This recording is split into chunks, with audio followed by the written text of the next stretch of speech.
Décidément. Bon. Ah merde. Décidément. Oh non. Ah merde. Il y a une boucle. Décidément. Il y a une boucle. Ah merde.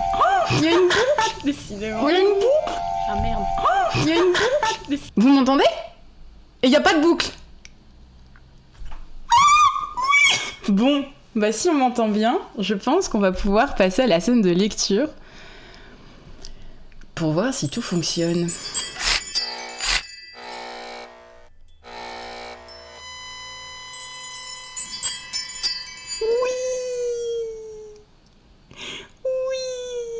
Attaquons l'exercice pour défaire les 1 avec un H parce que là ça veut rien dire.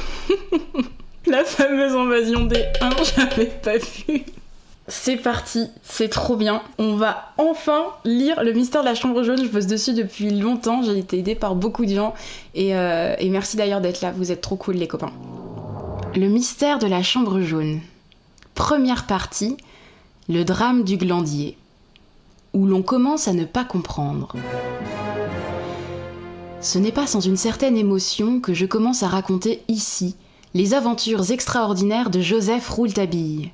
Celui-ci, jusqu'à ce jour, s'y était si formellement opposé que j'avais fini par désespérer de publier jamais l'histoire policière la plus curieuse de ces 15 dernières années. J'imagine même que le public n'aurait jamais connu toute la vérité sur la prodigieuse affaire dite de la Chambre jaune, génératrice de tant de mystérieux et cruels et sensationnels drames, et à laquelle mon ami fut si intimement mêlé, si à propos de la nomination récente de l'illustre Stan Gerson au grade de Grand Croix de la Légion d'honneur, un journal du soir, dans un article misérable d'ignorance et d'audacieuse perfidie, n'avait ressuscité une terrible aventure que Joseph Rouletabille eût voulu savoir, me disait-il, oublier pour toujours. Ouh, moi je suis hypée.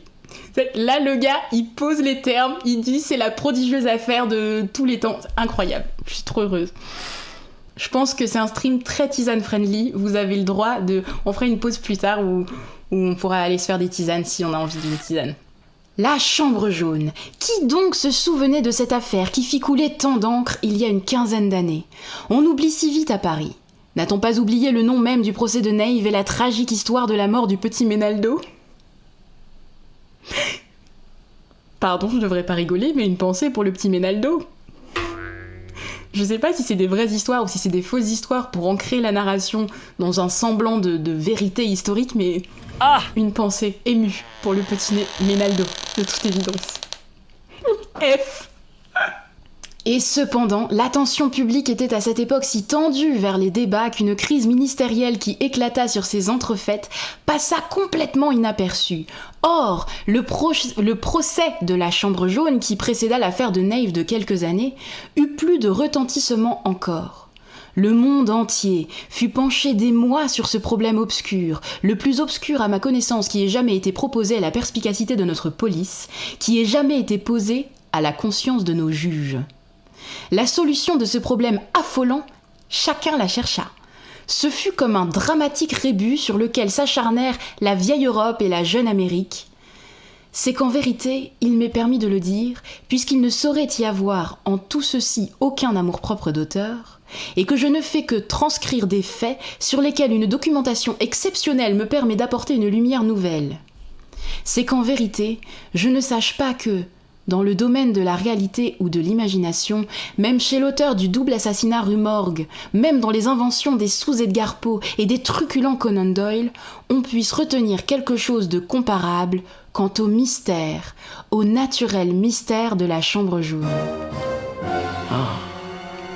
Je suis hypée, ça y est, j'ai envie de savoir la fin. Trop de hype en moi, oui mais moi aussi hein. En vrai, je trouve que c'est un incipit de folie. Genre, il pose les termes sans rien dire du tout du dit mystère. Parce qu'il dit juste genre, c'est incroyable, vous allez voir, c'est incroyable. En substance, c'est tout ce qu'on a eu là. Et pourtant, j'ai envie de savoir. Allez, on avance. Ce que personne ne put découvrir, le jeune Joseph Rouletabille, âgé de 18 ans, alors petit reporter dans un grand journal, le trouva. Mais lorsqu'en cour d'assises, il apporta la clé de toute l'affaire, il ne dit pas toute la vérité.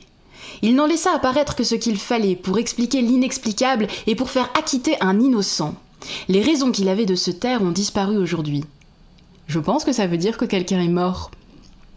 Paix à son âme. Bien mieux, mon ami doit parler. Vous allez donc tout savoir. Et sans plus ample préambule, je vais vous poser, devant vos yeux, un petit peu ébahis, le problème de la chambre jaune, tel qu'il le fut aux yeux du monde entier au lendemain du drame du château du Glandier. Oh. Le 25 octobre 1892, la note suivante paraissait en dernière heure du Temps. Un crime affreux vient d'être commis au Glandier, sur la lisière de la forêt de Sainte-Geneviève, au-dessus d'Épinay-sur-Orge, chez le professeur Stangerson. Cette nuit, pendant que le maître travaillait dans son laboratoire, on a tenté d'assassiner mademoiselle Stangerson, qui reposait dans une chambre attenante à ce laboratoire. Les médecins ne répondent pas de la vie de mademoiselle Stangerson. J'ai fait ma voix de vieux journal. J'aime bien. Ondulate à mes yeux. Merci table, t'as un côté Edith Piaf. Barbara Pravi, c'est elle. Vous imaginez l'émotion qui s'empara de Paris. Déjà, à cette époque, le monde savant était extrêmement intéressé par les travaux du professeur Stangerson et de sa fille. Ces travaux, les premiers qui furent tentés sur la radiographie, devaient conduire plus tard Monsieur et Madame Curie à la découverte du radium.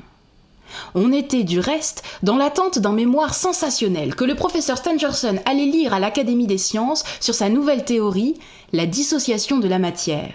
Théorie destinée à ébranler sur sa base toute la science officielle qui repose depuis si longtemps sur le principe « rien ne se perd, rien ne se crée ». Il n'y a pas tout se transforme. Alors est-ce que j'ai mal appris à l'école ? Je sais pas. Vous avez appris « rien ne se perd, rien ne se crée, tout se transforme » ? Lavoisier gang. Le lendemain, les journaux du matin étaient pleins de ce drame et Le Matin, entre autres, publiant l'article suivant intitulé « Un crime surnaturel ». Voici les seuls détails, écrit le rédacteur anonyme du Matin. Que nous ayons pu obtenir sur le crime du château du Glandier, l'état de désespoir dans lequel se trouve le professeur Stangerson, l'impossibilité où l'on est de recueillir un renseignement quelconque de la bouche de la victime, ont rendu nos investigations et celles de la justice tellement difficiles qu'on ne saurait à cette heure se faire la moindre idée de ce qui s'est passé dans la chambre jaune, où l'on a trouvé mademoiselle Stangerson en toilette de nuit, râlant sur le plancher. Oui, donc oui, bon, bref, j'ai eu une image dans ma tête, je l'imaginais bougonner sur le plancher, ça marchait pas, mais oui, elle était en mode plus que oh là là, ça m'énerve. Pardon, j'ai bugué. Râlant sur le plancher. Nous avons pu, du moins, interviewer le père Jacques, qui ne sonne pas les matines.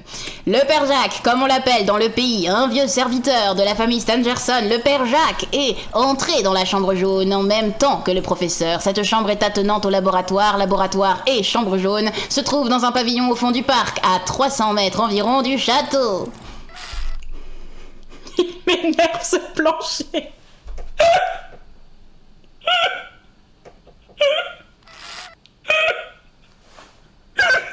Ah, on va faire parler enfin un personnage. Et le père Jacques, on avait dit qu'il parlait un petit peu avec une voix grave, comme ça, un peu comme s'il était à l'article de la mort. Il parle très lentement. Il était 00h30. Nous a raconté ce brave homme. Et je me trouvais dans le laboratoire où travaillait encore Monsieur Stangerson quand l'affaire est arrivée. J'avais rangé, nettoyé des instruments toute la soirée et j'attendais le départ de Monsieur Stangerson pour aller me coucher. Mademoiselle Mathilde avait travaillé avec son père jusqu'à minuit. Les 12 coups de minuit sonnaient au coucou du laboratoire. Elle s'était levée, avait embrassé Monsieur Stangerson, lui souhaitant une bonne nuit. Elle m'avait dit « Bonsoir, père Jacques » et avait poussé la porte de la chambre jaune. Nous l'avions entendu qui fermait la porte à clé et poussait le verrou si bien que je n'avais pu m'empêcher d'en rire, et que j'avais dit à monsieur « Voilà mademoiselle qui s'enferme à double tour. Bien sûr qu'elle a peur de la bête du bon Dieu. » C'est quoi cette expression ? Ouh, j'ai peur de la bête du bon Dieu. Et le juge Marquet qui fait son entrée dans la scène, alors qu'il n'a pas du tout été convié. Mais en vrai, imaginez le juge Marquet, il dit ça. « Ouh, grand Dieu, j'ai peur de la bête du bon Dieu !» J'ai tellement hâte que le juge Marquet, il arrive dans l'histoire, vous n'êtes pas prêts. Je vais en faire des caisses. Voilà mademoiselle qui s'enferme à double tour. Bien sûr qu'elle a peur de la bête du bon Dieu. Monsieur ne m'avait même pas entendu tant il était absorbé. Mais un miaulement abominable me répondit au dehors, et je reconnus justement le cri de... La bête du bon Dieu. Que ça vous en donnait le frisson. Est-ce qu'elle va encore nous empêcher de dormir cette nuit? Pensais-je, car il faut que je vous dise, monsieur, que jusqu'à fin octobre, j'habite dans le grenier du pavillon au-dessus de la chambre jaune, à seule fin que mademoiselle ne reste pas seule toute la nuit au fond du parc. C'est une idée de mademoiselle de passer la bonne saison dans le pavillon. Elle le trouve sans doute plus gai que le château et, depuis 4 ans qu'il est construit, elle ne manque jamais de s'y installer dès le printemps. Quand revient l'hiver, mademoiselle retourne au château, car dans la chambre jaune, il n'y a point de cheminée. La meuf gueule sur son plancher et a peur des coccinelles très chelou. Mais oui, on est d'accord, Simi, les bêtes à bon Dieu, c'est les coccinelles. J'ai envie de faire une version alternative où elle engueule son plancher parce qu'il est infesté de coccinelles. Bon, donc déjà on a quand même quelques informations. Peut-être à la fin du chapitre, on fera un récap de toutes les infos qu'on a notées. Du coup, je compte sur vous le chat pour retenir les infos qu'on est en train de lire. Le père Jacques poursuit. Nous étions donc restés, Monsieur Stangerson et moi, dans le pavillon. Nous ne faisions aucun bruit. Il était, lui, à son bureau, quant à moi, assis sur une chaise. Ayant terminé ma besogne, je le regardais et je me disais « Quel homme, quelle intelligence, quel savoir !» Peut-être qu'il a envie de mitcher son patron. J'attache de l'importance à ceci que nous ne faisions aucun bruit. Pardon, mais... Alors, dans cette version alternative, il y a le majordome qui se rapproche de Monsieur Stangerson sans faire le moindre bruit, et ça mitch sévère dans la chambre d'à côté, dans le laboratoire. Enfin, genre, pourquoi il dit... Excusez-moi. On part sur une fanfiction. J'ai l'impression, Grizzly, j'ai l'impression. J'attache de l'importance à ceci que nous ne faisions aucun bruit, car, à cause de cela, l'assassin a cru certainement que nous étions partis. Et tout à coup, pendant que le coucou faisait entendre la demi passée minuit, une clameur désespérée partit de la chambre jaune. C'était la voix de mademoiselle qui criait « À l'assassin, au secours !» Ça me fait rire de l'imaginer en train de rapporter les paroles, mais très sérieusement et de manière très monocorde, alors qu'elle devait pas du tout le dire sur ce ton-là, a priori. Aussitôt, des coups de revolver retentirent, et il y eut un grand bruit de tables, de meubles renversés, jetés par terre comme au cours d'une lutte, et encore la voix de mademoiselle qui criait « À l'assassin, au secours, papa, papa !» Vous pensez, si nous avons tous bondi, et si Monsieur Stangerson et moi, nous nous sommes rués sur la porte, mais hélas, elle était fermée et bien fermée à l'intérieur, par les soins de mademoiselle, comme je vous l'ai dit, à clé et au verrou. Nous essayâmes de l'ébranler, mais elle était solide. J'ai 4 ans, aujourd'hui. Monsieur Stangerson était comme fou.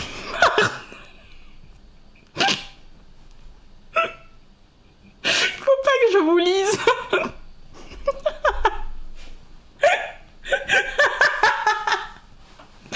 Mais Anso, elle dénonce. Titre dans sa tête, oui, c'est ça. Titre dans ma tête. Bon, bref. Nous essayâmes de l'ébranler, mais elle était solide. Monsieur Stangerson était comme fou. Et vraiment, il y avait de quoi le devenir, car on entendait mademoiselle qui râlait « Au secours !» Au secours. Et Monsieur Stangerson frappait des coups terribles contre la porte, et il pleurait de rage, et il sanglotait de désespoir et d'impuissance. Bah, il était pas bien dans son slip, du coup, le garçon. C'est alors que j'ai eu une inspiration. L'assassin se sera introduit par la fenêtre, m'écriai-je. Je vais à la fenêtre. Et je suis sorti du pavillon courant comme un insensé. Non mais c'est... C'est quoi courir comme un insensé? Est-ce que le gars quand il court il fait... Ça n'a pas de sens. Ça veut rien dire courir comme un insensé, Gaston. Alors... Mais le père Jacques poursuit. Le malheur était que la fenêtre de la chambre jaune donne sur la campagne, de sorte que le mur du parc qui vient aboutir au pavillon m'empêchait de parvenir tout de suite à cette fenêtre. Gardez-le pour la suite, ça c'est intéressant. Pour y arriver, il fallait d'abord sortir du parc. Je courus du côté de la grille et en route je rencontrai Bernier et sa femme, les deux concierges, qui venaient attirés par les détonations et par nos cris. Je les ai mis en 2 mots au courant de la situation. Je dis au concierge d'aller rejoindre tout de suite Monsieur Stangerson et j'ordonnais à sa femme de venir avec moi pour m'ouvrir la grille du parc. 5 minutes plus tard, nous étions, la concierge et moi, devant la fenêtre de la chambre jaune. Il faisait un beau clair de lune et je vis bien qu'on n'avait pas touché à la fenêtre. Non seulement les barreaux étaient intacts, mais encore les volets derrière les barreaux étaient fermés, comme je les avais fermés moi-même la veille au soir, comme tous les soirs, bien que mademoiselle, qui me savait très fatiguée et surchargée de besogne, m'eût dit de ne point me déranger, qu'elle les fermerait elle-même. Et ils étaient restés tels quels, assujettis, comme j'en avais pris le soin par un loquet de fer, à l'intérieur. L'assassin n'avait donc pas passé par là et ne pouvait se sauver par là. Mais moi non plus, je ne pouvais entrer par là. Ok.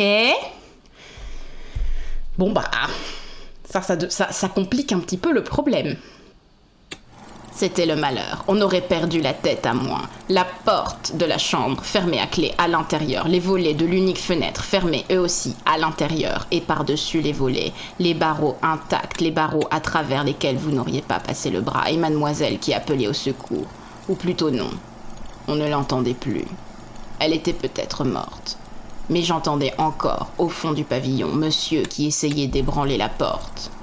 Nous avons repris notre course, la concierge et moi, et nous sommes revenus au pavillon. La porte tenait toujours, malgré les coups furieux de M. Stangerson et de Bernier. Enfin, elle céda sous nos efforts enragés. Et alors, qu'est-ce que nous avons vu ? Il faut vous dire que derrière nous, la concierge tenait la lampe du laboratoire, une lampe puissante qui illuminait toute la chambre. Il faut vous dire encore, monsieur, que la chambre jaune est toute petite.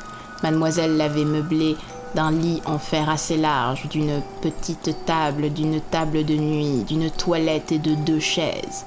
Aussi, à la clarté de la grande lampe que tenait la concierge, nous avons tout vu du premier coup d'œil. Mademoiselle, dans sa chemise de nuit, était par terre, au milieu d'un désordre incroyable. Table et chaises avaient été renversées, montrant qu'il y avait eu là une sérieuse batterie. On avait certainement arraché mademoiselle de son lit. Elle était pleine de sang, avec des marques d'ongles terribles au cou, la chair du cou qui avait été quasi arrachée par les ongles, et un trou à la tempe droite par lequel coulait un filet de sang qui avait fait une petite mare sur le plancher. Miam miam miam. Quand M. Stangerson aperçut sa fille dans un pareil état, il se précipita sur elle en poussant un cri de désespoir que ça faisait pitié à entendre. Il constata que la malheureuse respirait encore et ne s'occupa que d'elle. Quant à nous, nous cherchions l'assassin. Le misérable avait voulu tuer notre maîtresse et je vous jure, monsieur, que si nous l'avions trouvé, nous lui aurions fait un mauvais parti. Mais comment expliquer qu'il n'était pas là, qu'il s'était déjà enfui ? Cela dépasse toute imagination. Personne sous le lit. Personne derrière les meubles, personne. Nous n'avons retrouvé que ces traces, les marques ensanglantées d'une large main d'homme sur les murs, sur la porte. Un grand mouchoir rouge de sang sans aucune initiale, un vieux béret, et la marque fraîche sur le plancher, de nombreux pas d'hommes. L'homme qui avait marché là avait un grand pied, et les semelles laissaient derrière elle une espèce de suie noirâtre. Par où cet homme était-il passé ? Par où s'était-il évanoui ? N'oubliez pas, monsieur, qu'il n'y a pas de cheminée dans la chambre jaune. Il ne pouvait pas s'être échappé par la porte qui est très étroite et sur le seuil de laquelle la concierge est entrée avec sa lampe, tandis que le concierge et moi, nous cherchions l'assassin dans ce petit carré de chambre où il est impossible de se cacher et où, du reste, nous ne trouvions personne. La porte défoncée et rabattue sur le mur ne pouvait rien dissimuler et nous nous en sommes assurés. Par la fenêtre restée ouverte avec ses volets clos et sur les barreaux auxquels on n'avait pas touché, aucune fuite n'avait été possible alors, je commençais à croire au diable. Mais voilà que nous avons découvert par terre mon revolver, oui, mon propre revolver. Ça m'a ramené au sentiment de la réalité. Le diable n'aurait pas eu besoin de me voler mon revolver pour tuer mademoiselle. L'homme qui avait passé là était d'abord monté dans mon grenier, m'avait pris mon revolver dans mon tiroir et s'en était servi pour ses mauvais desseins. C'est alors que nous avons constaté en examinant les cartouches que l'assassin avait tiré 2 coups de revolver. Tout de même, monsieur, j'ai eu de la veine dans un pareil malheur, que monsieur Stangerson se soit trouvé là, dans son laboratoire, quand l'affaire est arrivée, et qu'il ait constaté de ses propres yeux que je m'y trouvais moi aussi, car avec cette histoire de revolver, je ne sais pas où nous serions allés. Pour moi, je serais déjà sous les verrous. Et il n'en faut pas davantage à la justice pour faire monter un homme sur l'échafaud. Eh bien, c'est le père Jacques, oui, c'est le serviteur. Le rédacteur du Matin fait suivre cette interview des lignes suivantes. Nous avons laissé sans l'interrompre le père Jacques nous raconter grossièrement ce qu'il sait du crime de la chambre jaune. Nous avons reproduit les termes mêmes dont il s'est servi. Nous avons fait seulement grâce au lecteur des lamentations continuelles dont il émaillait sa narration. C'est entendu, père Jacques, c'est entendu. Vous aimez bien vos maîtres, vous avez besoin qu'on le sache et vous ne cessez de le répéter, surtout depuis la découverte du revolver.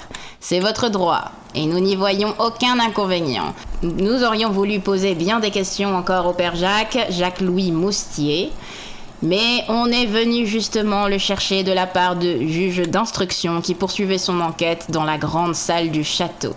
Il nous a été impossible de pénétrer au glandier, et quant à la Chesnay, elle est gardée dans un large cercle par quelques policiers qui veillent jalousement sur toutes les traces qui peuvent conduire au pavillon et peut-être à la découverte de l'assassin. Et nous aurions voulu également interroger les concierges, mais ils sont invisibles. Enfin, nous avons attendu, dans une auberge, non loin de la grille du château, la sortie de monsieur de Marquet, le juge d'instruction de Corbeil. À 5h30, nous l'avons aperçu avec son greffier, avant qu'il ne montât en voiture. Nous avons pu lui poser la question suivante. Pouvez-vous, monsieur de Marquet, nous donner quelques renseignements sur cette affaire sans que cela gêne votre instruction ? Il nous est impossible, nous répondit monsieur de Marquet, de dire quoi que ce soit. Du reste, c'est bien l'affaire la plus étrange que je connaisse. Plus nous croyons savoir quelque chose, plus nous savons rien. Nous demandâmes à monsieur de Marquet de bien vouloir nous expliquer ses dernières paroles, et voici ce qu'il nous dit, dont l'importance n'échappera à personne. Ouh, il y a un gros pavé avec monsieur de Marquet. Les amis, vous n'êtes pas prêts.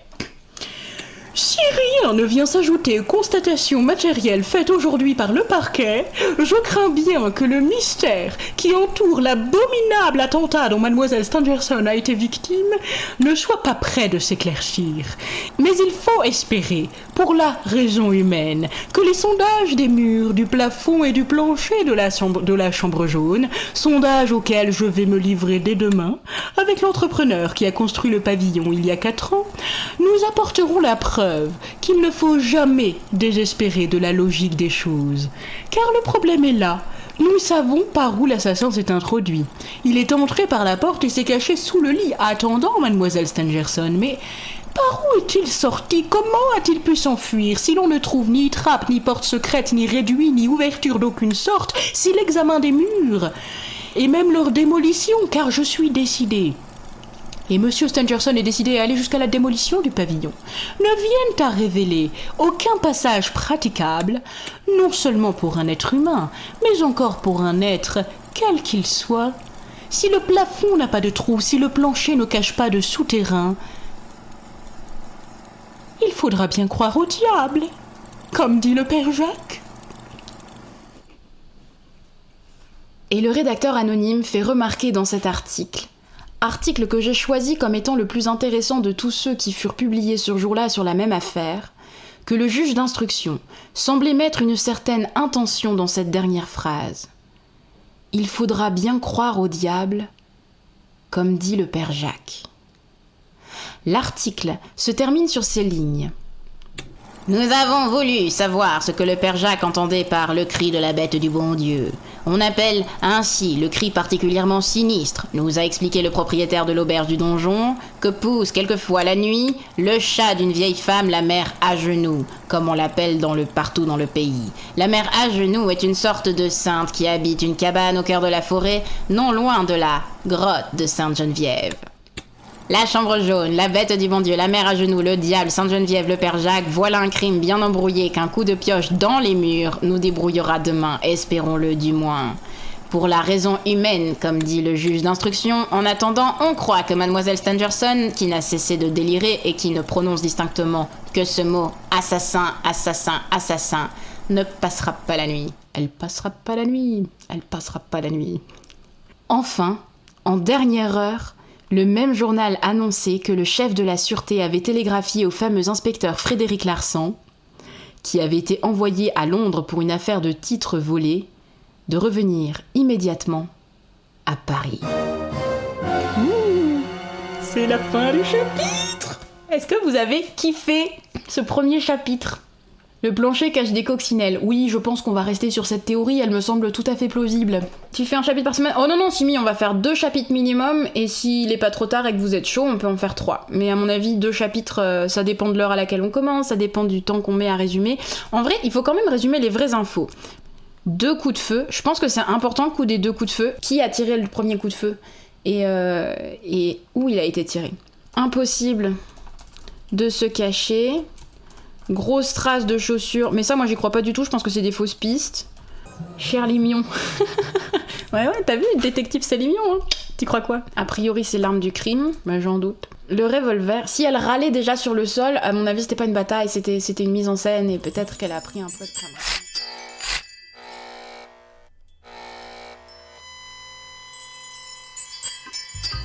Ici le juge Marquet. Merci à vous d'avoir regardé cette vidéo. C'est une très belle pièce à conviction pour le dossier dont j'ai la charge. Vous venez d'entendre le premier chapitre du roman de Gaston Leroux, et m'est avis que ce n'est pas le dernier. Monsieur Maleine étant indisposé, un certain Grizzly Grincheux, greffier bourré autoproclamé du chat, vous propose le résumé suivant. On récapitule. Il y a des coccinelles, des chats, des portes, une table qui bouge et une femme qui grommelle contre son parquet. Si vous avez apprécié ce début d'enquête, n'hésitez pas à le partager autour de vous. Vous pouvez également aimer, commenter et colporter cette vidéo auprès de vos réseaux d'influence. Bien à vous, le juge Marquet.